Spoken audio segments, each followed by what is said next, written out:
What's good, everybody? It's JovarTV, and this is another DocIT. Alright, so today's story was the number on great grandpa's arm. I want to make sure I say it there.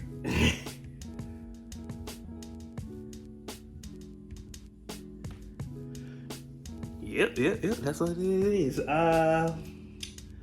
So this one is pretty sad, guys. Like, it was about the Holocaust, so you can only imagine what it was about.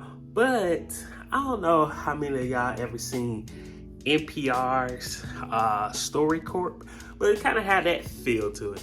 Like it was a Holocaust survivor who got interviewed by his grandson. So it was just a great grandpa. Well, it wasn't his grandson, his great grandson. So it's a great grandpa talking to his grandson about his life in the Holocaust. I thought it was pretty. I thought it was a pretty good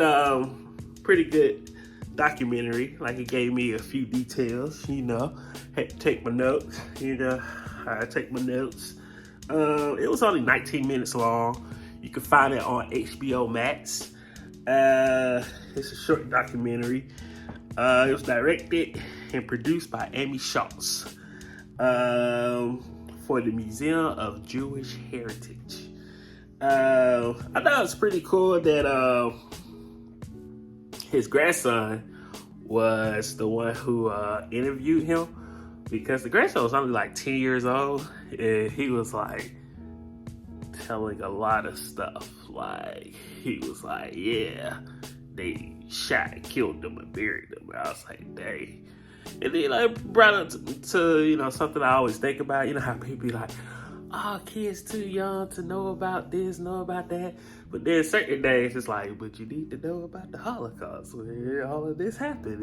And I feel like it's very important that we teach kids all this stuff. Like, no limit. Like, they should know these type of things, But I thought that was pretty cool that his grandson, who was 10 years old, great grandson, was the one who interviewed him and was able to ask him all these questions and get all this information from him. It was about a guy named Cyrillic Feldman. Although later on he changed his name to Jack once he moved to America. So technically, if you look him up, his name is Jack Feldman. But yeah, he was pretty much saying how, he was born in a town in Poland, and when he was pretty young, the Germans came, round up them, put him in the ghetto. Later on, he one of the coolest thing was, so at the beginning of the film, they talk about how he liked hats. Like his grandson's like, do you wear a lot of hats? And he's like, yeah, every time I go into a store, I buy a brand new hat. And then, like, when he's telling the story of him growing up, he talked about his dad who made hats. He was a hat maker.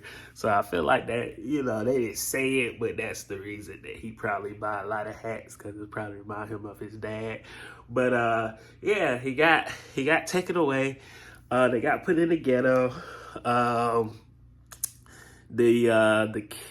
At 14, they rounded up him and some of his friends and sent him to Auschwitz. But his parents stayed in their ghetto. And one of the things he said is that his dad made a hat, right? His dad made a hat that had a pocket in the hat, and it had some money in it. But, he couldn't spend.